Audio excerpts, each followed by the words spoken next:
미주 한인들의 정치 이야기, 미쿡 정치 농장.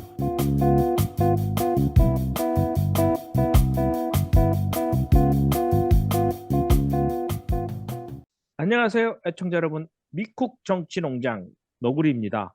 염소 아저씨, 양희님 안녕하세요. 안녕하세요. 네, 언제나 안녕하시죠? 예, 반갑습니다. 일주일에 한 번 이렇게 잠깐 그 온라인상으로 보이긴 하는데 그래도 통하는 것 같아서 정을 나눈다 할까? 뭔가 연결고리가 있는 것 같아서 좋습니다. 양희님 배경화면이 바닷가네요. 네, 마킹 크랩이라고 이렇게 팻말이 보이죠? 여기가 보스턴에 굉장히 유명한 그 레스토랑이에요. 한 20분 기다리고 그냥 바깥쪽에 이렇게 잡아가지고 먹었는데 저희가 계속 식사를 하고 있는데도 길이 점점 길어져서 얼마나 많이 사람들이 기다리는지 몰라요. 좀 느낌이 예전에 그 팬데믹 전에 같은 분위기예요. 정말 거리에 사람 어, 많고 막 축제 분위기고 그래서 기분이 되게 좀 좋았어요. 다시 예전으로 일상으로 돌아간 듯한 그런 느낌을 받아서요. 네, 명절 잘 어. 보내셨네요. 복날에는 무조건 게죠, 뭐, 게. 예, 맞습니다. 네. 복날, 그게군요. 예, 아재 아, 개그였습니다. 예, 뭐, 재밌었습니다. 근데 제가 궁금한 게 하나 있는 게, 미국인들이 많았을 텐데, 양님 뭐 포함해서, 먹는 데에, 후쿠시마 오염수라든지 뭐 이런 것 때문에 좀 깨름칙하다 그런 분위기는 감지가 안 되던가요? 그런 건 전혀 없었어요. 근데 그 얘기를 하니까, 뉴욕에서, 그 처리수, 그 방류하는 거, 그 뉴욕 주지사가 절대로 안 된다 그래서 방류 못하게 했던 그게 크게 이슈가 됐었거든요. 그리고 사람들이 아무래도 이쪽은 그 태평양이 아니라 대서양 쪽이니까, 그러니까 전혀 실감하지 못하고 있는 느낌이었어요. 그렇지만 조금씩 그런 뉴스나 그런 데에서 일본에서 방류되고 있다는 정보들을 받으니까 이렇게 언급하게 되니까 앞으로는 좀 달라지지 않을까 싶어요. 아시겠지만 미국에서 지금 일본 수산물 수입을 엄청 제재하고 줄였잖아요. 뭐 음, 예상했던 거예요. 미국은 앞에서 한국에서 하는 거 다 잘한다 잘한다 이렇게 보고 있으면서 미국은 미국 국민들은 철저하게 보호하는 거죠. 염사조 씨는 후쿠시마 오염수 방류 이런 것들을 피부로 이렇게 생활을 하면서 이런 것들이 미국 사람들이 많이 알고 있구나, 아유 잘 모르는구나, 뭐 이런 것들이 피부로 느껴지시는지 궁금한데. 한인 동포 사회는 잘 알고 있죠, 다. 그런데, 아무래도 태평양이 뭐 지도로 보면 맞닿는 데가 이 캘리포니아 쪽, 뭐 워싱턴 쪽이긴 하지만 미국 사람들은 아무래도 멀잖아요. 굉장히 먼 아무래도. 거리이기 때문에 그 민감하게 생각하지 않는 것 같아요. 게다가 우리 동부 쪽에는 동포들도 뭐 뭐니 뭐니 해도 대서양이지 않습니까, 여기는.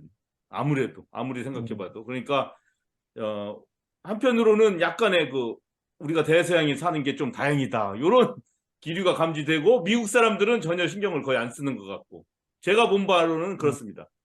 제가 중국 사람을 만났거든요. 이렇게 여자분을 만났는데 그 부모님들이 굉장히 붕괴하면서 중국 사람들은 그런 얘기를 많이 한다고 하더라고요. 제 생각에도 뭐 미국 일반 시민들이 안다면 아마 목소리를 높였을 것 같아요. 이렇게 뉴욕 그 원자력 발전소에서 그 핵 오염수 이거 발표한 사람이 이 뭐 기준치에 뭐 IAEA인지 어디 기준치인지는 모르겠는데 누군가가 만들어 놓은 기준치의 1%밖에 안 된다, 오염 지수가. 그렇게 얘기했는데도 안 된다. 시민들이 네, 무조건 안 저지해서 된다 이제. 그랬어요. 네. 네. 뭐 여기 후쿠시마는 여기는 뭐 1%가 뭐야. 뭐 지금 뭐 사실 일본이 이야기해주지 않으면 우리가 그 물에 뭐가 들었는지, 오염도가 얼마나 되는지, IAEA도 일본 발표하는 거 듣고 앉았다고 내가 그렇게 들었거든요. 네, 근데 그 그렇기 기준치라는 때문에 저도 게 검증되지 않은 기준치라서 아무리 기준치 밑이라고 해도 그 그걸 네. 누가 뭐 증명하겠어요? 하나님이 증명하겠어요? 야, 1% 이하면은 절대 안전하니까 그냥 가게. 그런 기준치가 어디 있어, 세상에. 제가 맞아요. 지난번에 또 들은 뉴스도 보니까 그 그 처리수를 그 방류하기 전에 그 테스트했던 방사능 수치보다 그걸 방류했을 때 바다에서 이렇게 쟀던 방사능 수치가 더 높게 나왔다는 거예요. 그래서 도대체 이게 어떻게 이럴 수가 있냐고. 아마 그 방사능 그 처리수가 거기에 모든 물질들이 다 가라앉은 맨 위에 있는 맑은 물을 테스트한 게 아니냐, 뭐 이런 얘기를 하더라고요. 음, 근데 음. 도대체 진짜 어떻게 믿을 수 있겠어요, 우리가?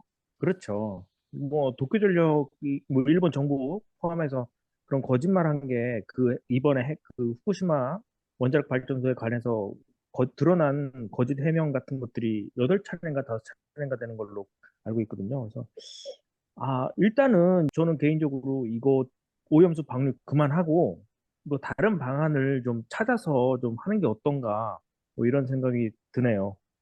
참고로 말씀드리면 뭐 유튜브나 뭐 이런 데 가면 이제 댓글 극우 분들이 이렇게 댓글을 많이 다셨거든요. 근데 제가 그거 싸우느라고 이제 대화인데 결국엔 싸움으로 자꾸 변질이 되더라고요. 근데 그런 분들이 많이 줄어들었어요. 그러니까 뭐 예를 들어서 핵 오염수를 그 농지를 쓰면 안 되냐, 공장 뭐 용수를 쓰면 안 되냐 그렇게 얘기하면 그분들은 그게 바닷물이라 그게 공업용수나 농업용수를 쓸 수 없다. 알프스 그걸로 소금 입자가 걸러지지 않나 보네. 뭐 이렇게 얘기하면 뭐 또 말을 못하고.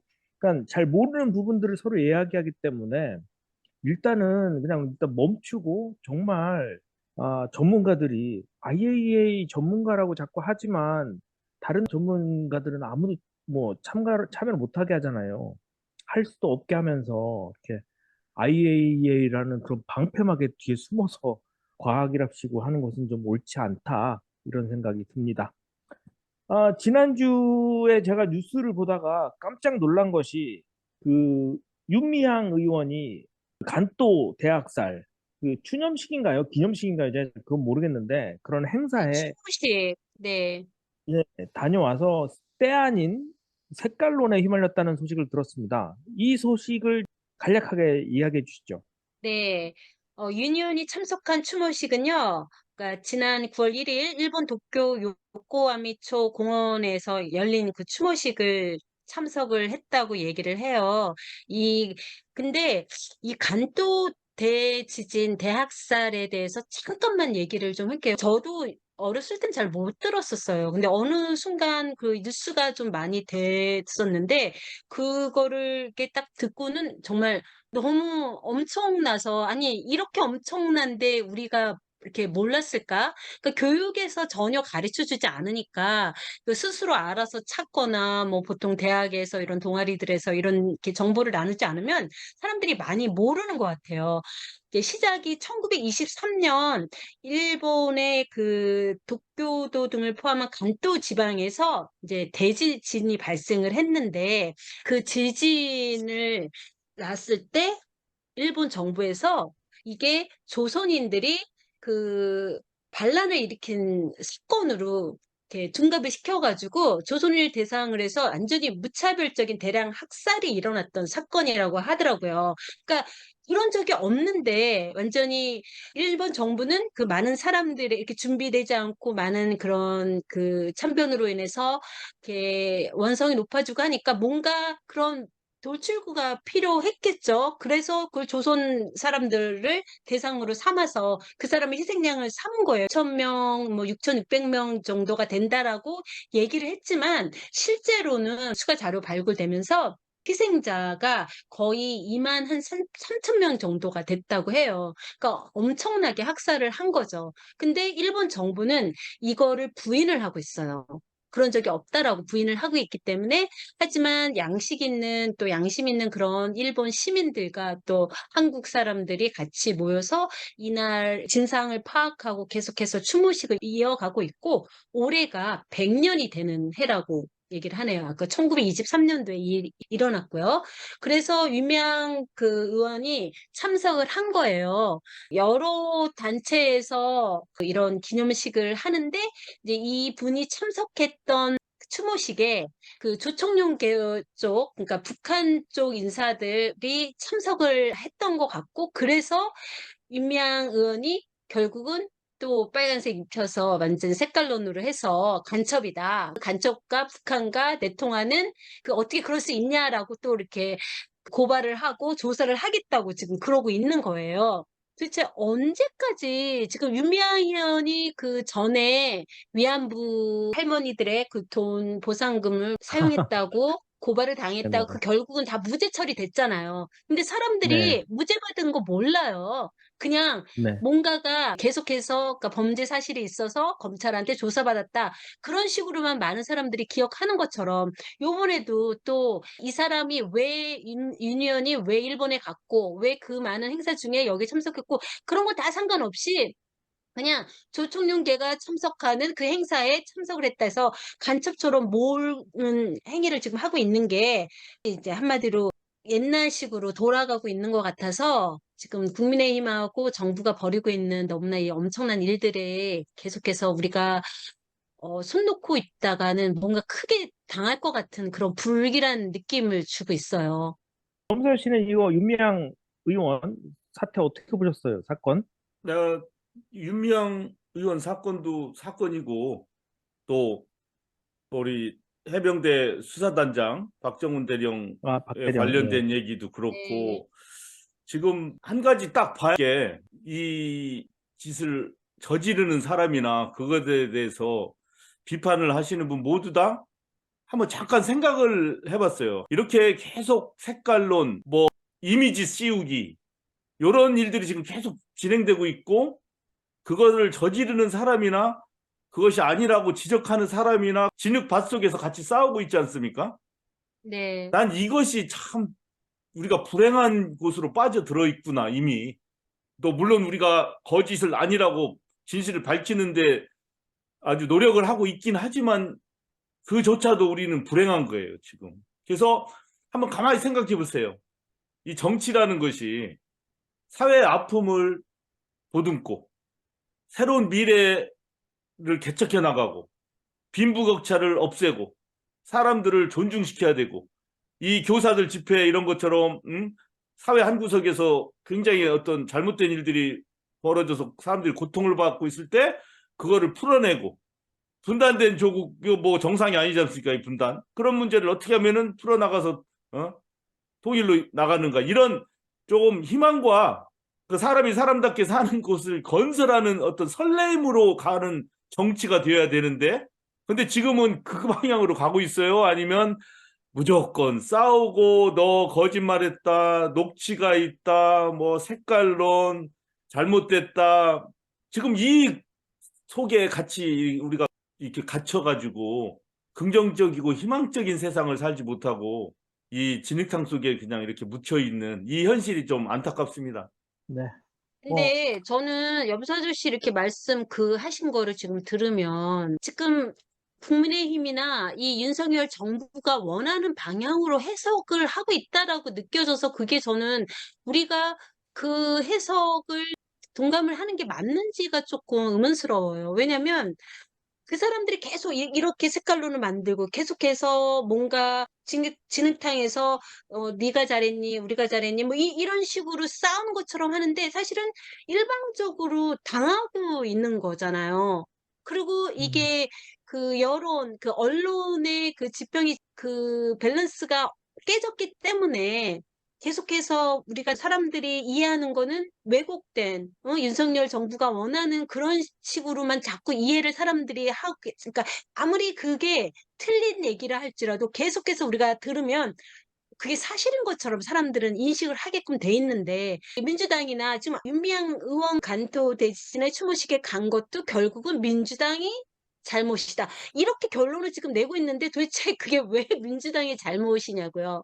그러니까 이런 식으로 음, 우리가 맞아, 민주당도 잘못했어. 라고 얘기하면 저는 사실은 이런 일이 있을 때마다 아유, 아유, 조심했어야 되는데 막 이렇게 가면 안 되고 왜 안 되냐? 더 당당히 한 명이라도 더 많은 사람이 목소리를 내서 몇 사람들만 목소리를 내니까 그 사람들의 목소리가 자꾸만 사그러들거든요. 모든 지금 180명이 넘는 국회의원이 다 똑같이 목소리를 낸다면 제가 볼 때는 이 여론도 바뀔 수 있는데 그걸 지금 안 하고 있잖아요. 그래서 그거를 하고자 제가 볼 때는 이재명 민주당 대표가 단식에 들어갔다고 저는 생각돼요. 이제 이재명 대표를 물고 늘어지고 그렇게 할 때가 아니라는 거를 보여주면서 마찬가지로 이 정부로 하여금 이재명 대표를 이용해서 계속해서 이런 그 총선 대비해서 자기네들이 하고자 하는 그런 한마디로 꼼수를 못 부리게 하기 위해서 시작했다고 저는 보여요. 음, 어찌됐든 뭐 언론이 좀 더 균형 잡힌 시선을 좀 가졌으면 좋겠고, 저는 한 가지 좀 의아했던 부분이 이 간토 대학살 이 행사를 왜 우리나라에서는 안 하고 일본에서 우리가 그렇게 해야 되는 건데, 왜 우리나라는 그 할 분위기가 되지 않고 왜 알려지지 않는지 뭐 그런 것이 좀 의아했습니다. 정부가 이런 문제들을 적극적으로 나서서 행사도 하고 해야 되는데 민간단체에서는 했죠. 네, 부산에서 했죠. 했잖아요. 초량 거기에서도 하고 정부 우리 차원에서 안 했는데. 미우새에서 많이 나와주신 김종수 목사님을 중심으로 해서 네네네. 많은 분들이 뭐 책도 펴내고 번역도 해서 세상에 알리고 행사들 많이 하고 있지 않습니까? 근데 정부가 콧방귀도 안 끼고 있는 거죠. 한국 정부가. 네, 끝까지 이 그렇죠. 윤석열 정부가 그 간토 대신 특히 조선인 희생자들에 대해서 아무런 말을 안 했어요. 뭐 보나마나 기시다 일본 내각이 인정 안 하는 사실이니까 뭐, 당연히 뭐 언급 안 하겠지만 그러면서 네. 오히려 그렇게 거기에 참석한 국회의원을 간첩 취급하는 게 그게 말이 돼요? 아까 안 그래도 염소재 씨가 그 박정훈 대령에 대해서 잠깐 언급했잖아요. 그나마 조금 좋은 희망이라면 적어도 해병대 군에서는 그 구속영장을 기각했잖아요. 그래서 박정훈 대령을 중심으로 해서 많은 해병대 분들이 좀 뭉치는 느낌을 받아요. 그리고 그 네. 변호사의 얘기를 들어보니까 이제 확실한 증거가 없이 이렇게 대통령하고 싸울 수 있겠냐, 이런 식으로 나가는 거 보니까 저희가 어떻게 보면 좀 기대를 해봐도 되지 않을까. 이걸 계기로 음, 해서 어떻게 이제 여론전이든 아니면 뭐 한동훈의 법무장관이 이끄는 그 검찰들의 그 힘을 조금이라도 이길 수 있는 그런 계기가 될 수 있지 않을까 기대를 좀 해보고 볼 수 있을 것 같아요.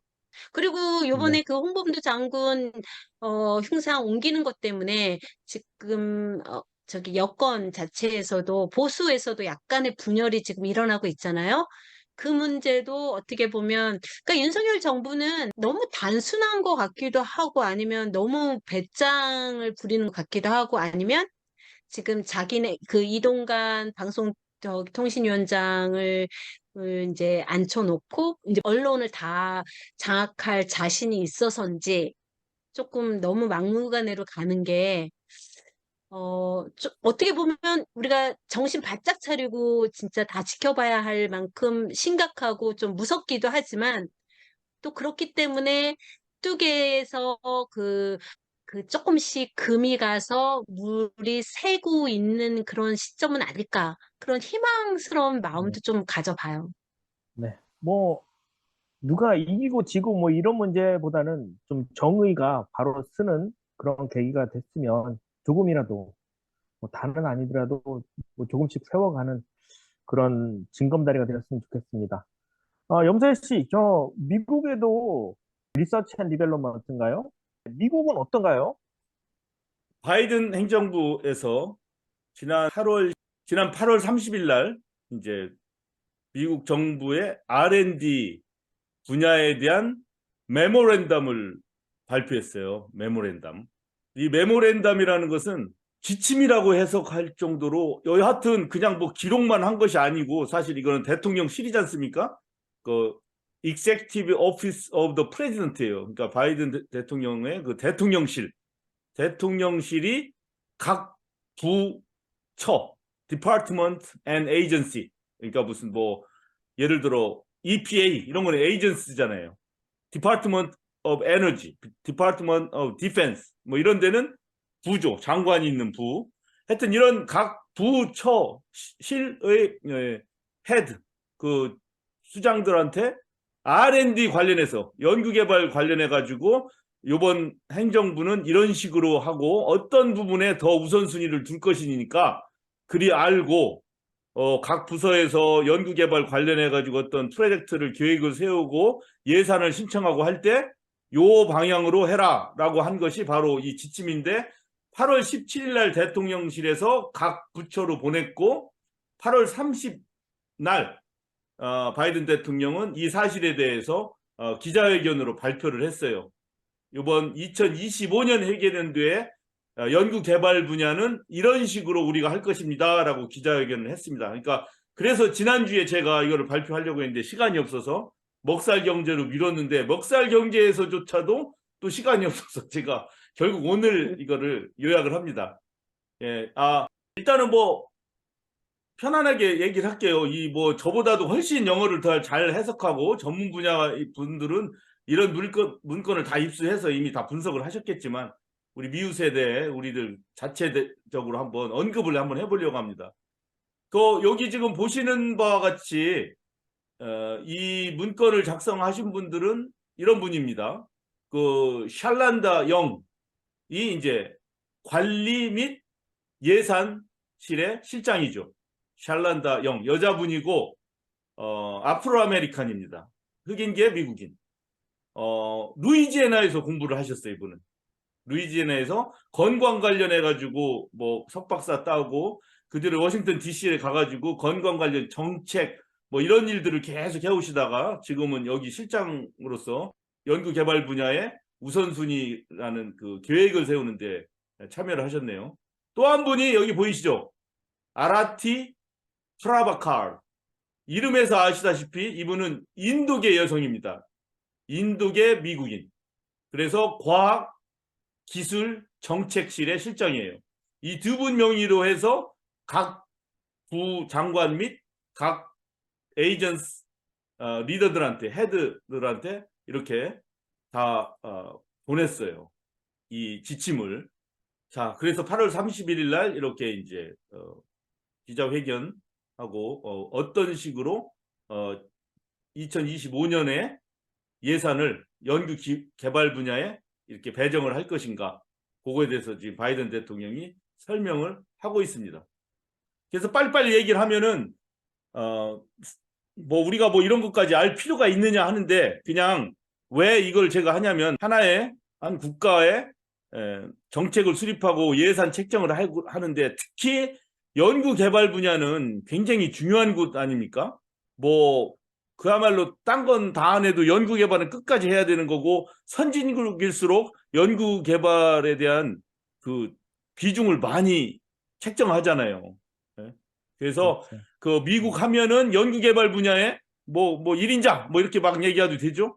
그래서 그럼 미국 정부는 과연 이런 연구개발 분야의 예산 책정, 그다음에 우선순위를 어떻게 두는가 한번 우리하고 먹고 사는데 정말 상관은 없지만 한번 보자 이거예요. 그냥 간단하게나마. 그래서 보면은 이렇게 나와요. 가장 중요하게 생각하는 것은 인공지능입니다. 뭐니 해도 인공지능. 인공지능에 아무래도 중점을 두고 있어요. 2025년도 회계연도의 연구개발 분야는. 그런데 그냥 무조건 인공지능이라는 것이 아니라 이 인공지능을 개발하되 자칫 잘못하면 인권에 저해가 되고 사람을 해치고 뭐 이럴 수도 있잖아요. 인공지능이 잘못 개발하면. 그래서 그 분야를 많이 강조했어요. 절대로 인권이나 민주주의를 해야 하는 그런 방향은 지향하고 사람들이 건강하게 살 수 있고 또 일자리를 창출할 수 있고 그다음에 또 하나 중요한 겁니다. 미국이 이 선도적인 위치를 차지하고 있는 것에 도움이 되는 방향으로 인공지능 이 분야의 연구개발을 하라. 각 부처는 그리 알라. 이렇게 얘기한 거예요. 그리고 지금 지정학적으로 많은 변화가 있지 않습니까? 우크라이나 전쟁이 있고 중국, 인도가 치고 올라오고 있고 네. 그런 상황에서 이 미국의 지위를 연구개발 분야는 반드시 염두에 두고 그 방향으로 나가야 된다. 뭐 이런 것이 엿보여요. 요 지침서에 보면은. 그 다음에 이 기후변화로 인해서 지금 점점 많은 어려움들이 있지 않습니까? 그러니까 연구개발할 때도 이런 기후변화를 극복하는 것, 그 다음에 인간이 자연과의 관계 지금 잘못 맺고 있잖아요. 계속 그동안 자연은 뭐예요? 개발의 대상, 파헤치고 막 소비하고 치우지도 않고 음, 회복 불능의 단계로 가더라도 상관하지 않고 막 그냥 뭐 이렇게 파헤치고 해치고 뭐 죽이고 하는 이런 방향을 더 이상 계속되게 해서는 안 된다. 그러니까 연구 개발에 계획을 세울 때도 그 방향을 반드시 생각하라. 뭐 이런 겁니다. 그리고 아시다시피 민주주의의 가치를 해치면 안 된다. 연구 개발도. 그리고 우리 미국의 국민들이 개개인이 건강하게 살 수 있도록 일자리를 창출하는 방향으로 연구 개발을 해야 되고, 이 새로운 산업 분야가 이 연구 개발로 인해서 자꾸 나와야 된다 이거예요. 그래서 그런 새로운 산업이 자꾸 창출돼서 거기에서 굿 페잉자, 급여를 좀 충분히 받으면서 사람들이 행복하게 살 수 있는 그런 방향으로 연구 개발을 하라. 그리고 이 각 부처 연구 개발을 할 때 한 부처가 한 연구 개발을 하는 것만은 아니지 않습니까? 여러 부처가 공동으로 할 수도 있죠. 예를 들어 Department of Energy 하고 Department of Defense 이런 데가 공동으로 할 수 있는 것도 많죠. 연구 무슨 뭐 핵 융합 같은 거 연구하는데 이런 거는 뭐 국방에도 필요하고 에너지에도 필요하고 뭐 이런 거 있잖아요. 이렇게 여러 부처가 같이 하는 연구에서는 서로 협력 관계를 아주 잘 하는 방향으로 계획을 세우고 새로운 연구 개발이 각 부처, 산업, 학계 이런 데를 다 잘 연결시킬 수 있는 방향도 고려하면서 연구 개발을 해라. 이런 얘기가 나오고 있어요. 하여튼 이런 방향으로 연구 개발에 대해서 얘기했고, 그다음에 각 부처가 연구 개발에 대한 계획을 세울 때는 클리어하게 목표를 설정하라 이랬어요. 클리어하게. 이게 무슨 뜻이겠어요? 뭐 대충 뭐 확실하지 않은 건데 뭐 세워가지고 예산 타내가지고 뭐 이렇게 하지 말라. 예? 그다음에 중복을 피해라. 중복을 피해서 연구개발의 과제를 잘 책정을 하기 바란다. 뭐 이렇게 했습니다. 이런 식으로. 그러니까 뭐 대단한 건 아니죠. 딱 들어보니까. 어떻게 생각하세요? 뭐, 전 대단한 것 네. 같은데요. 뭐, 개발 방향, 연구 개발 방향을 좀, 야, 이렇게 우리 다 같이 공생하는 방향으로 가보자. 뭐 이런 것 같아서 저는 뭐 좋은 방향이 아닌가. 예, 뭐 이렇게 생각을 여하튼 합니다. 뭐 이렇게 한 주권 국가는 현재 처한 그 상황에서 사람들이 토론을 하고 자기의 아이디어를 내고 그러면서 이렇게 어떤 과제라든가 우선순위 같은 걸 정한다는 것을 이렇게 딱 보이죠. 예. 뭐 네. 제가 뭐 이거 보면서 이런 거 잘하는 나라가 또 있어요. 조선민주주의 인민공화국이 또 이런 거 참 잘해요. 우리의 뭐 아, 그래요? 과학기술 영웅들은 음, 뭐 무슨 뭐 조선 뭐 자주인민의 뭐 뭐를 위해서 막 뭐 무슨 방향을 개발하고 막 농업시설에 뭐 혁신을 이루고 막 이런 얘기들 해마다 하지 않습니까? 이게 네, 네. 주권 국가들은 바로 그런 식으로 해서 이 연구 개발 분야를 용기를 북돋우고 그거에 참여하는 사람들을 어, 지원하고 막 그렇게 하죠. 다만 그런 데 있어서 음, 비효율적이고 중복되고 분명하지 않은 곳에 예산이 헛쓰이지 않도록 하기 위해서는 이런 부처 스스로 그런 것들을 잘 정리하라고 이렇게 지침만 내리면 돼요, 대통령이. 그런데 윤석열 음, 대통령이 한 것은 이 R&D 분야가 얼마나 중요해요. 지난번에도 얘기했다시피 한국 같은 경우는 R&D로 먹고 살아야 돼요, 사실. 안 그렇습니까? 그렇죠. 반도체라든가 이런 네, 데 맞아요. 라든가. 자원도 없고. 네. 그런데 예산 이렇게 다 깎았죠. 예, 이런 데를 음, 16% 깎아가면서 깎는 것만이 문제가 아니라 이걸 뭐라고 했어요? 카르텔이라고 몰아붙였어요. 카르텔이라고. 맞아요. 아니, R&D 이렇게 중요하고, 물론 거기에 비효율적인 것도 있고 하는 거는 스스로가 이렇게, 예? 잘 점검을 해가지고 그런 일들 하지 않게 하고 해야 돼요. 그렇지만 이런 부분을 16%나 깎고, 카르텔이라고 욕을 해가면서 용기를 북돋워도 될까 말까한 이 상황에 이 R&D에 대해서 이렇게 하는 것을 보고, 그래서 제가 미국 바이든 행정부는 어떻게 하나라고 해서 한번 이 두 음, 개를 해본 겁니다. 그래서 뭐 미국은 잘하고 있고 뭐 한국은 못한다 이렇게 비교하려고 하는 것이 아니라 이런데 R&D에 관련된 정책들은 과연 어떤 분위기에서 어떤 사람들이 어떤 방식으로 하나 이걸 한번 비교해 봤고, 아쉬운 점은 이 한국 정부가 뭔가를 뭐 산업에서 만들어 가지고 팔고 돈 벌고 하는 것 같지는 지금 잘했지 않습니까? 근데 나는 아쉬운 네. 게 이것도 내 선입견지는 몰라요. 제가 잘못 알고 있다면 제가 용서를 구해야 되는데 주로 카피를 해요. 제가 옛날에 90년대 회사 다닐 때도 야, 미국 어느 사는 뭘 하는지 먼저 카피해와. 이걸로 시작하거든요, 대부분들이. 그럼 과연 일본 정부는 어떻게 했나? 뭐 미국 기업은 어떻게 하나?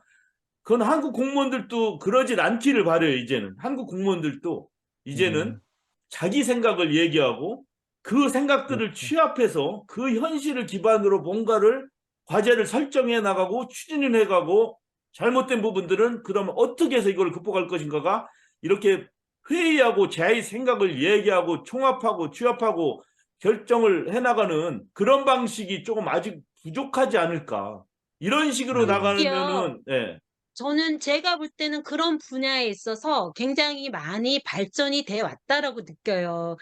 저는 뭐 이런 패션계라든가 또 이런 코스메틱 그런 비즈니스 하시는 분들을 많이 이렇게 접하고 마찬가지로 케이팝이라든가 그런 쪽에서 창의적이고 그런 분야에서 한국이 많이 앞서갔는데 지금 현 정부가 그동안 계속 조금씩 발전시켜 간 그 대한민국의 위상을 하루아침에 이렇게 그냥 되돌려 놓은 거죠. 엄청나게.